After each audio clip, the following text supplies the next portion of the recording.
ರಾಜ್ಯದಲ್ಲಿ ನವೆಂಬರ್ ಕ್ರಾಂತಿಯ ಕಿಚ್ಚು ಹೊತ್ತಿಕೊಳ್ಳುವುದಕ್ಕೂ ಬಿಹಾರ್ ಎಲೆಕ್ಷನ್ಸ್ಗೂ ಏನ್ ಸಂಬಂಧ ಇದೆ? ಬಿಹಾರ ಚುನಾವಣಾ ಫಲಿತಾಂಶ ರಾಜ್ಯದಲ್ಲಿ ಸಿಎಂ ಕುರ್ಚಿಯ ವಿಚಾರವನ್ನ ನಿರ್ಧಾರ ಮಾಡತ್ತಾ? ಅದರ ಕಂಪ್ಲೀಟ್ ರಿಪೋರ್ಟ್ ಇಲ್ಲಿದೆ.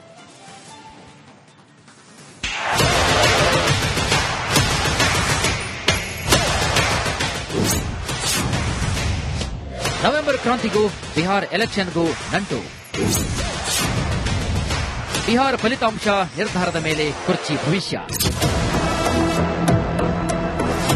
ರಾಜ್ಯ ಕಾಂಗ್ರೆಸ್ನಲ್ಲಿ ಕ್ರಾಂತಿ ಭ್ರಾಂತಿ ವದಂತಿಗಳ ನಡುವೆ ಬೀಚ್ನಲ್ಲಿ ತಿರುವು ಕಾಣಿಸಿಕೊಂಡಿದೆ. ಅಧಿಕಾರ ಹಂಚಿಕೆ ಸೂತ್ರದ ಮರ್ಮ ಇನ್ನೂ ಕೂಡ ನಿಗೂಢ. ಇದೇ ಸೂತ್ರ ನಂಬಿ ಕೂತಿರುವಂತಹ ಟ್ರಬಲ್ ಶೂಟರ್ ಡಿಕೆಶಿ ಕುರ್ಚಿ ಪಟ್ಟ ಗಿಟ್ಟಿಸಲು ಇನ್ನಿಲ್ಲದ ಕಸರತ್ತು ಕೂಡ ನಡೆಸಿದ್ದಾರೆ. ಈ ನಡುವೆ ಅಹಿಂದ ದಾಳವನ್ನು ಉರುಳಿಸಿದ್ದೇ ತಡ ದಲಿತ ಸಿಎಂ ಕೂಗು ಕೂಡ ಮಾರ್ಧನಿಸಿದೆ. ಹಸ್ತಗೂಡಲ್ಲಿ ಕಂಪನ ಸೃಷ್ಟಿಯಾಗಿದೆ.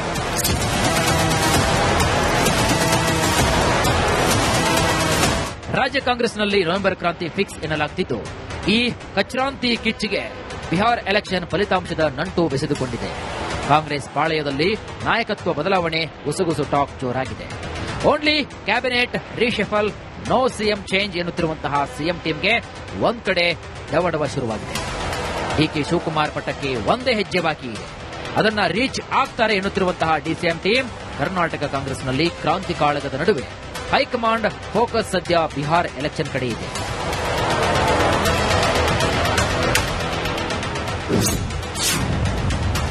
ಸಿದ್ದರಾಮಯ್ಯ ಕುರ್ಚಿ ನಿರ್ಧರಿಸಲಿದೆ ಬಿಹಾರ್ ಫಲಿತಾಂಶ.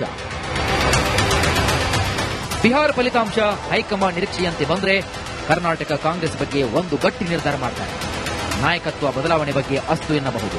ಒಂದು ವೇಳೆ ಬಿಹಾರ ಫಲಿತಾಂಶದಲ್ಲಿ ಹಿನ್ನಡೆಯಾದರೆ ಕರ್ನಾಟಕ ಕಾಂಗ್ರೆಸ್ ವಿಚಾರದಲ್ಲಿ ಎಚ್ಚರಿಕೆ ಹೆಜ್ಜೆ ಇಡಲು ಹೈಕಮಾಂಡ್ ಪ್ಲಾನ್ ಮಾಡಲಿದೆ. ಯಾಕಂದ್ರೆ ಮುಂದಿನ ವರ್ಷ 6 ರಾಜ್ಯಗಳ ಎಲೆಕ್ಷನ್ ಇರುವ ಕಾರಣಕ್ಕೆ ಕರ್ನಾಟಕ ಬಹುಮುಖ್ಯ ಪಾತ್ರವನ್ನು ವಹಿಸಲಿದೆ ಎಂಬುದು ಹೈಕಮಾಂಡ್ನ ಪ್ಲಾನ್.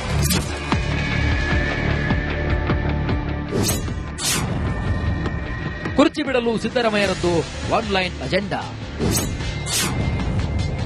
ರಾಹುಲ್ ಗಾಂಧಿ ನಿರ್ಧಾರದ ಮೇಲೆ ನಿಂತ ಸಿಎಂ ಭವಿಷ್ಯ. ಇನ್ನು ಸಿಎಂ ಸಿದ್ದರಾಮಯ್ಯ ನಾನು ಕುರ್ಚಿ ಬಿಡಲ್ಲ ಎಂದಿಲ್ಲ. ಬೆಂಬಲಿಗರು ಮಾತ್ರ ಸಿದ್ದರಾಮಯ್ಯ 5 ವರ್ಷ ಸಿಎಂ ಅಂತ ಹೇಳ್ತಿದ್ದಾರೆ. ಆದರೆ ಸಿದ್ದರಾಮಯ್ಯ ಹೈಕಮಾಂಡ್ ಕಡೆಗೆ ಬೊಟ್ಟು ಮಾಡುತ್ತಿದ್ದಾರೆ. ಅದರಲ್ಲೂ ಸಿದ್ದರಾಮಯ್ಯ ಕುರ್ಚಿ ಭವಿಷ್ಯ ನಿಂತಿರುವುದು ರಾಹುಲ್ ಗಾಂಧಿ ಮಾತಿನ ಮೇಲೆ. ರಾಹುಲ್ ಗಾಂಧಿಯ ನಿರ್ಧಾರದ ಮೇಲೆ ಸಿಎಂ ಸಿದ್ದರಾಮಯ್ಯ ಭವಿಷ್ಯ ನಿಂತಿದೆ. ಸಿದ್ದರಾಮಯ್ಯ ಸಿಎಂ ಆಗಿ ಮುಂದುವರಿಬೇಕಾ ಬೇಡವಾ ಅಂತ ಹೈಕಮಾಂಡ್ ಮಟ್ಟದಲ್ಲಿ ಗಂಭೀರವಾಗಿ ಚರ್ಚೆಯಾಗಿದೆ. ಸದ್ಯ ಚರ್ಚೆಯ ನಡುವೆ ವಿಶ್ವಾಸದಲ್ಲಿರುವಂತಹ ಸಿಎಂ ಸಿದ್ದರಾಮಯ್ಯ ಇನ್ನಷ್ಟು ದಿನಗಳ ಕಾಲ ಸಿಎಂ ಆಗಿ ಮುಂದುವರಿಯುವ ಸಾಧ್ಯತೆ ಕೂಡ ಇದೆ. ರಾಹುಲ್ ಗಾಂಧಿ ಕುರ್ಚಿ ಬಿಡಿ ಅಂದ್ರೆ ಸಿದ್ದರಾಮಯ್ಯ ರಾಜೀನಾಮೆ ಫಿಕ್ಸ್ ಎನ್ನಲಾಗಿದೆ. ಒಂದು ವೇಳೆ ರಾಹುಲ್ ಗಾಂಧಿ ಸಿದ್ದರಾಮಯ್ಯ ಮುಂದುವರಿಯಲಿ ಅಂದ್ರೆ ಡಿಕೆಶಿ ಕನಸು ಮಾತ್ರ ಈ ಅವಧಿಗೆ ಕನಸಾಗಿಯೇ ಉಳಿಯಲಿದೆ. Bureau report, republic Kannada. ಈ ವಿಚಾರಕ್ಕೆ ಸಂಬಂಧಪಟ್ಟಂತೆ ಇನ್ನಷ್ಟು ಅಪ್ಡೇಟ್ ಪಡ್ಕೊಳ್ಳೋಣ. ನಮ್ಮ ಪ್ರತಿನಿಧಿ ಬಸವರಾಜ್ ಲೈವ್ ಕನೆಕ್ಟ್ ಆಗಿದ್ದಾರೆ. ಬಸವರಾಜ್, ಬಿಹಾರ ಚುನಾವಣೆಗೂ ಕರ್ನಾಟಕದ ಸಿಎಂ ಕುರ್ಚಿಗೂ ಏನು ಸಂಬಂಧ? ಒಳ ರಾಜಕೀಯ ಏನು ಇದರದ್ದು?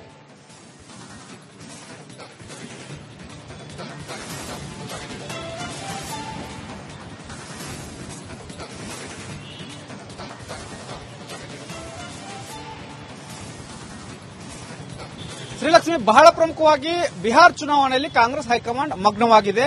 ನವೆಂಬರ್ ಮೊದಲ ವಾರದಲ್ಲಿ ಎಲ್ಲಾ ಪ್ರಕ್ರಿಯೆಗಳು ಆರಂಭವಾಗಬೇಕಾಗಿತ್ತು. ಒಂದು ಸಚಿವ ಸಂಪುಟ ಪುನರ್ರಚನೆ ಆಗಿರ್ಬೋದು, ಅಧಿಕಾರ ಹಂಚಿಕೆ ವಿಚಾರವಾಗಿ ಚರ್ಚೆ ಆಗಿರ್ಬೋದು. ಎರಡೂ ಕೂಡ ವಿಳಂಬ ಆಗ್ತಾ ಇರೋದು ಅದಕ್ಕೆ ಬಿಹಾರ್ ಚುನಾವಣೆ ಇದೆ ಅನ್ನುವಂತ ಒಂದು ಕಾರಣ. ಆದ್ರೆ ಬಿಹಾರ್ ಚುನಾವಣೆ ಬಳಿಕ ಇದಕ್ಕೆ ಒಂದು ಸ್ಪಷ್ಟವಾದಂತಹ ನಿರ್ಧಾರಕ್ಕೆ ಬರುವಂತ ಸಾಧ್ಯತೆಗಳಿದಾವೆ.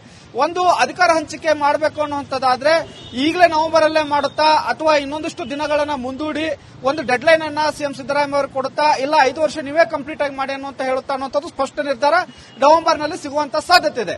ಇದ್ರ ಜೊತೆಗೆ ಸಚಿವ ಸಂಪುಟ ಪುನರ್ರಚನೆ ಆಗಬೇಕನ್ನುವಂಥದ್ದು ಕಳೆದ 6 ತಿಂಗಳಿಂದ ನಡೀತಿರ್ತಕ್ಕಂಥ ಒಂದು ಪ್ರಕ್ರಿಯೆ.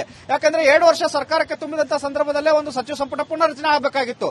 ಆದ್ರೆ ಸಿದ್ದರಾಮಯ್ಯ ಅವರು ಆಗ ಬೇಡ ಅಂತ ಅಂತ ಒಂದಷ್ಟು ಸೂಚನೆ ಕೊಟ್ಟು ಮನವಿ ಮಾಡಿದ್ದ ಕಾರಣಕ್ಕಾಗಿ ಅದು ಮುಂದೂಡಿತ್ತು. 2.5 ವರ್ಷಕ್ಕೆ ಈಗ ಹೈಕಮಾಂಡ್ ಕೇಳಕ್ಕೆ ತಯಾರಿಲ್ಲ. 2.5 ವರ್ಷಕ್ಕೆ ನಾವು ಸಚಿವ ಸಂಪುಟ ಪುನರ್ರಚನೆ ಮಾಡೇ ತಿರ್ತೇವೆ ಅನ್ನೋ ನಿರ್ಧಾರಕ್ಕೆ ಕಾಂಗ್ರೆಸ್ ಹೈಕಮಾಂಡ್ ಬಂದಿದೆ. ಒಂದಷ್ಟು ನಿರುಪಯುಕ್ತ ಸಚಿವರು ಏನಿದ್ದಾರೆ ಅವರನ್ನ ಕೈ ಬಿಟ್ಟು ಹೊಸದಾಗಿ ಸೇರಿಸಿ ಒಂದಷ್ಟು ಸರ್ಕಾರಕ್ಕೆ ಉತ್ಸಾಹ ಕೊಡಬೇಕು. 5 ವರ್ಷ ಸರ್ಕಾರಕ್ಕೆ ಯಾವುದೇ ಬಾಧೆ ಬರದ ಹಾಗೆ ಕಂಪ್ಲೀಟ್ ಮಾಡಬೇಕು ಅನ್ನುವಂತ ಒಂದು ಉತ್ಸಾಹ ಇದೆ. ಒಂದು ಸಿಎಂ ಬದಲಾವಣೆ ಆದ್ರೂ ಕೂಡ ಮುಂದಿನ 5 ವರ್ಷ, ಮುಂದಿನ 2.5 ವರ್ಷ ಯಾವುದೇ ಕಾರಣಕ್ಕೂ ಕೂಡ ಸರ್ಕಾರಕ್ಕೆ ಧಕ್ಕೆ ಆಗಬಾರದು. ಒಂದು ಬಿಜೆಪಿ ಆಪರೇಷನ್ ಕಮಲ ಮಾಡಿದ್ರು ಕೂಡ ಸರ್ಕಾರಕ್ಕೆ ಧಕ್ಕೆ ಆಗದ ಹಾಗೆ ನೋಡ್ಕೊಳ್ಬೇಕು ಅನ್ನುವಂತ ಲೆಕ್ಕಾಚಾರದಲ್ಲಿ ಕಾಂಗ್ರೆಸ್ ಹೈಕಮಾಂಡ್ ಇದೆ. ಹಾಗಾಗಿ ನವೆಂಬರ್ ತಿಂಗಳು ಬಹಳ ಕ್ರೂಷಿಯಲ್ ಆಗಿದೆ ಕಾಂಗ್ರೆಸ್ ಪಕ್ಷಕ್ಕೆ ಮತ್ತು ಕಾಂಗ್ರೆಸ್ ಹೈಕಮಾಂಡ್ ಕೂಡ ಒಂದಷ್ಟು ಮಹತ್ವದ ನಿರ್ಧಾರವನ್ನು ರಾಜ್ಯದ ಮಟ್ಟಿಗೆ ತೆಗೆದುಕೊಳ್ಳುತ್ತೆ ಮತ್ತು 2028ರ ಚುನಾವಣೆಗೂ ಇದು ಒಂದು ರೀತಿಯಲ್ಲಿ ಭವಿಷ್ಯವನ್ನು ನಿರ್ಧಾರ ಮಾಡತಕ್ಕಂತ ನಿರ್ಧಾರಗಳಾಗ್ತವೆ. ಹಾಗಾಗಿ ನವೆಂಬರ್ ತಿಂಗಳಲ್ಲಿ ಸಾಕಷ್ಟು ಪ್ರಕ್ರಿಯೆಗಳು ಕಾಂಗ್ರೆಸ್ ಪಕ್ಷದ ಒಳಗಡೆ ನಡೀತಾ ಇದಾವೆ. ಎಲ್ಲಾ ಸಚಿವರು ಕೂಡ ಅಲರ್ಟ್ ಆಗಿ ಕೂತಿದ್ದಾರೆ, ಶಾಸಕರು ಅಲರ್ಟ್ ಆಗಿದ್ದಾರೆ. ಸಿಎಂ ಡಿಸಿಎಂ ಕೂಡ ತಮ್ಮ ಸ್ಥಾನಗಳನ್ನು ಉಳಿಸಿಕೊಂಡು ಒಬ್ಬರು ಪಡೆಯೋಕೆ ಒಬ್ಬರು ಉಳಿಸಿಕೊಳ್ಳೋಕೆ ಪ್ರಯತ್ನವನ್ನು ಮಾಡ್ತಾ ಇದ್ದಾರೆ. ಹಾಗಾಗಿ ಕಾಂಗ್ರೆಸ್ ಹೈಕಮಾಂಡ್ ಯಾವ ನಿರ್ಧಾರವನ್ನು ಮಾಡುತ್ತೆ ಅನ್ನುವಂತ ಲೆಕ್ಕಾಚಾರದಲ್ಲಿ ಎಲ್ಲರೂ ಕೂಡ ಆ ಒಂದು ಕ್ಷಣಗಣನೆಯನ್ನು ನೋಡ್ಕೊಂಡು ಕೂತ್ಕೊಂಡಿದ್ದಾರೆ. ಶ್ರೀಲಕ್ಷ್ಮಿ, ಥ್ಯಾಂಕ್ ಯು ಬಸವರಾಜ್ ಡೀಟೇಲ್ಸ್ಗಾಗಿ. ರಾಜ್ಯದಲ್ಲಿ ನವೆಂಬರ್ ಕ್ರಾಂತಿಯ ಕಿಚ್ಚು ಹೊತ್ತಿಕೊಳ್ಳುವುದಕ್ಕೂ ಬಿಹಾರ್ ಎಲೆಕ್ಷನ್ಸ್ಗೂ ಏನ್ ಸಂಬಂಧ ಇದೆ? ಬಿಹಾರ ಚುನಾವಣಾ ಫಲಿತಾಂಶ ರಾಜ್ಯದಲ್ಲಿ ಸಿಎಂ ಕುರ್ಚಿಯ ವಿಚಾರವನ್ನ ನಿರ್ಧಾರ ಮಾಡತ್ತಾ? ಅದರ ಕಂಪ್ಲೀಟ್ ರಿಪೋರ್ಟ್ ಎಲ್ಲಿದೆ?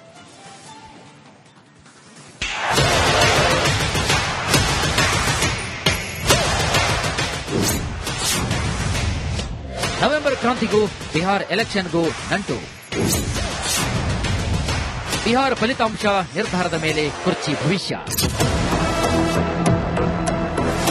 ರಾಜ್ಯ ಕಾಂಗ್ರೆಸ್ನಲ್ಲಿ ಕ್ರಾಂತಿ ಭ್ರಾಂತಿ ವದಂತಿಗಳ ನಡುವೆ ಬೀಚ್ನಲ್ಲಿ ತಿರುವು ಕಾಣಿಸಿಕೊಂಡಿದೆ. ಅಧಿಕಾರ ಹಂಚಿಕೆ ಸೂತ್ರದ ಮರ್ಮ ಇನ್ನೂ ಕೂಡ ನಿಗೂಢ. ಇದೇ ಸೂತ್ರ ನಂಬಿ ಕೂತಿರುವಂತಹ ಟ್ರಬಲ್ ಶೂಟರ್ ಡಿಕೆಶಿ ಕುರ್ಚಿ ಪಟ್ಟ ಗಿಟ್ಟಿಸಲು ಇನ್ನಿಲ್ಲದ ಕಸರತ್ತು ಕೂಡ ನಡೆಸಿದ್ದಾರೆ. ಈ ನಡುವೆ ಅಹಿಂದ ದಾಳವನ್ನು ಉರುಳಿಸಿದ್ದೇ ತಡ ದಲಿತ ಸಿಎಂ ಕೂಗು ಕೂಡ ಮಾರ್ಧನಿಸಿದೆ. ಹಸ್ತಗೂಡಲ್ಲಿ ಕಂಪನ ಸೃಷ್ಟಿಯಾಗಿದೆ.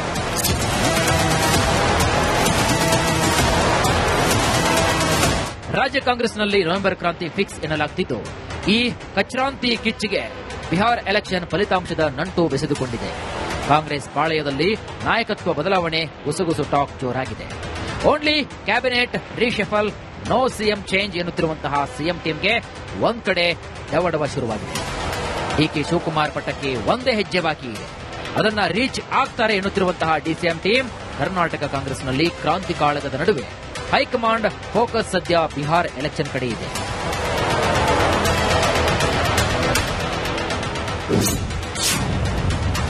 ಸಿದ್ದರಾಮಯ್ಯ ಕುರ್ಚಿ ನಿರ್ಧರಿಸಲಿದೆ ಬಿಹಾರ್ ಫಲಿತಾಂಶ. ಬಿಹಾರ್ ಫಲಿತಾಂಶ ಹೈಕಮಾಂಡ್ ನಿರೀಕ್ಷೆಯಂತೆ ಬಂದರೆ ಕರ್ನಾಟಕ ಕಾಂಗ್ರೆಸ್ ಬಗ್ಗೆ ಒಂದು ಗಟ್ಟಿ ನಿರ್ಧಾರ ಮಾಡ್ತಾರೆ. ನಾಯಕತ್ವ ಬದಲಾವಣೆ ಬಗ್ಗೆ ಅಸ್ತು ಎನ್ನಬಹುದು.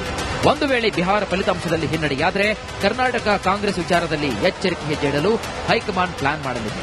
ಯಾಕಂದ್ರೆ ಮುಂದಿನ ವರ್ಷ 6 ರಾಜ್ಯಗಳ ಎಲೆಕ್ಷನ್ ಇರುವ ಕಾರಣಕ್ಕೆ ಕರ್ನಾಟಕ ಬಹುಮುಖ್ಯ ಪಾತ್ರವನ್ನು ವಹಿಸಲಿದೆ ಎಂಬುದು ಹೈಕಮಾಂಡ್ನ ಪ್ಲಾನ್.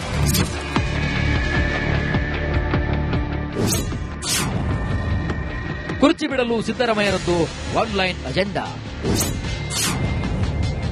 ರಾಹುಲ್ ಗಾಂಧಿ ನಿರ್ಧಾರದ ಮೇಲೆ ನಿಂತ ಸಿಎಂ ಭವಿಷ್ಯ. ಇನ್ನು ಸಿಎಂ ಸಿದ್ದರಾಮಯ್ಯ ನಾನು ಕುರ್ಚಿ ಬಿಡಲ್ಲ ಎಂದಿಲ್ಲ. ಬೆಂಬಲಿಗರು ಮಾತ್ರ ಸಿದ್ದರಾಮಯ್ಯ 5 ವರ್ಷ ಸಿಎಂ ಅಂತ ಹೇಳ್ತಿದ್ದಾರೆ. ಆದರೆ ಸಿದ್ದರಾಮಯ್ಯ ಹೈಕಮಾಂಡ್ ಕಡೆಗೆ ಬೊಟ್ಟು ಮಾಡುತ್ತಿದ್ದಾರೆ. ಅದರಲ್ಲೂ ಸಿದ್ದರಾಮಯ್ಯ ಕುರ್ಚಿ ಭವಿಷ್ಯ ನಿಂತಿರುವುದು ರಾಹುಲ್ ಗಾಂಧಿ ಮಾತಿನ ಮೇಲೆ. ರಾಹುಲ್ ಗಾಂಧಿಯ ನಿರ್ಧಾರದ ಮೇಲೆ ಸಿಎಂ ಸಿದ್ದರಾಮಯ್ಯ ಭವಿಷ್ಯ ನಿಂತಿದೆ. ಸಿದ್ದರಾಮಯ್ಯ ಸಿಎಂ ಆಗಿ ಮುಂದುವರಿಬೇಕಾ ಬೇಡವಾ ಅಂತ ಹೈಕಮಾಂಡ್ ಮಟ್ಟದಲ್ಲಿ ಗಂಭೀರವಾಗಿ ಚರ್ಚೆಯಾಗಿದೆ. ಸದ್ಯ ಚರ್ಚೆಯ ನಡುವೆ ವಿಶ್ವಾಸದಲ್ಲಿರುವಂತಹ ಸಿಎಂ ಸಿದ್ದರಾಮಯ್ಯ ಇನ್ನಷ್ಟು ದಿನಗಳ ಕಾಲ ಸಿಎಂ ಆಗಿ ಮುಂದುವರಿಯುವ ಸಾಧ್ಯತೆ ಕೂಡ ಇದೆ. ರಾಹುಲ್ ಗಾಂಧಿ ಕುರ್ಚಿ ಬಿಡಿ ಅಂದ್ರೆ ಸಿದ್ದರಾಮಯ್ಯ ರಾಜೀನಾಮೆ ಫಿಕ್ಸ್ ಎನ್ನಲಾಗಿದೆ. ಒಂದು ವೇಳೆ ರಾಹುಲ್ ಗಾಂಧಿ ಸಿದ್ದರಾಮಯ್ಯ ಮುಂದುವರಿಯಲಿ ಅಂದ್ರೆ ಡಿಕೆಶಿ ಕನಸು ಮಾತ್ರ ಈ ಅವಧಿಗೆ ಕನಸಾಗಿಯೇ ಉಳಿಯಲಿದೆ. Bureau report, republic Kannada. ಈ ವಿಚಾರಕ್ಕೆ ಸಂಬಂಧಪಟ್ಟಂತೆ ಇನ್ನಷ್ಟು ಅಪ್ಡೇಟ್ ಪಡ್ಕೊಳ್ಳೋಣ. ನಮ್ಮ ಪ್ರತಿನಿಧಿ ಬಸವರಾಜ್ ಲೈವ್ ಕನೆಕ್ಟ್ ಆಗಿದ್ದಾರೆ. ಬಸವರಾಜ್, ಬಿಹಾರ ಚುನಾವಣೆಗೂ ಕರ್ನಾಟಕದ ಸಿಎಂ ಕುರ್ಚಿಗೂ ಏನು ಸಂಬಂಧ? ಒಳ ರಾಜಕೀಯ ಏನು ಇದರದ್ದು?